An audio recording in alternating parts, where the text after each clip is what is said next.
he had any type of financial problems whatsoever, bank accounts, stocks, real estate, lots of different commodities, and that's his background. Let me go to Aaron O'Brien, who's also joining us down in Fort Myers, Florida. We mentioned before, a former prosecutor, now a noted criminal defense attorney down in that area. And Aaron, I'm going to put you inside of this courtroom now, knowing what we know about Donald Morangello, about his testimony the first time around. Would you put him on the stand to testify in this case? Well, I think he's a client you can put on the stand, Jack. The only downside to that is the cat's already out of the bag. In other words, the state has a bit of a benefit here because this is a retrial. Under ordinary circumstances, or in the first trial, the one unknown in a criminal trial is what the defendant's testimony is going to be. In Florida, we're entitled in felony cases to take depositions of the witnesses, and obviously that would not include the criminal defendant because of the Constitution. So the prosecutor does not know what he's going to say prior to his stepping up onto the stand. However, that's not the case this time. And should he slip up or err from the testimony he did last time, it could spell disaster for him. But as Gene pointed out, this is a bright man and somebody that you could place up there and hope he wouldn't be rattled. Christine, I'll make you the prosecutor in this case.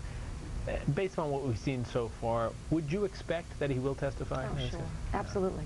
I think even just seeing a little bit of him speaking, he's, as Aaron was saying, he's a good witness, and he's going to get up there, and he's, you know, he's quiet.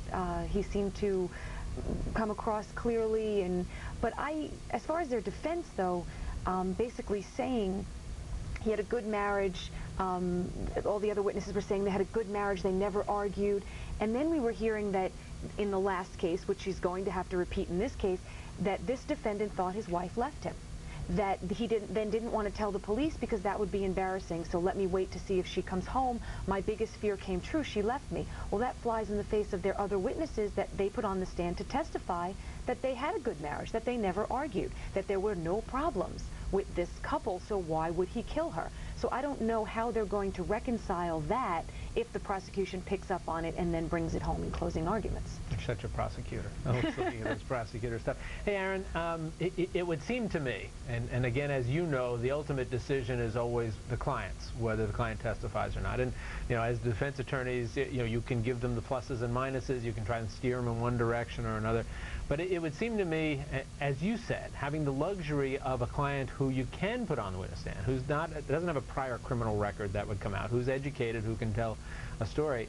And if you superimpose on that the fact that we're told the first jury was hung 5-1 for acquittal, my guess is it would be tough to convince him in any fashion that he shouldn't be taking the stand. What do you think?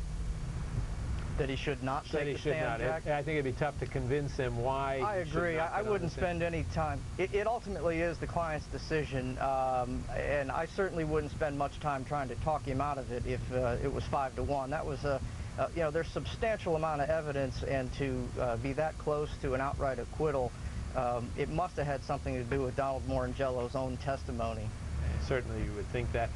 Gene, quick last question to you before we lose you so that you can get prepared to head back inside of that courtroom when they get started again.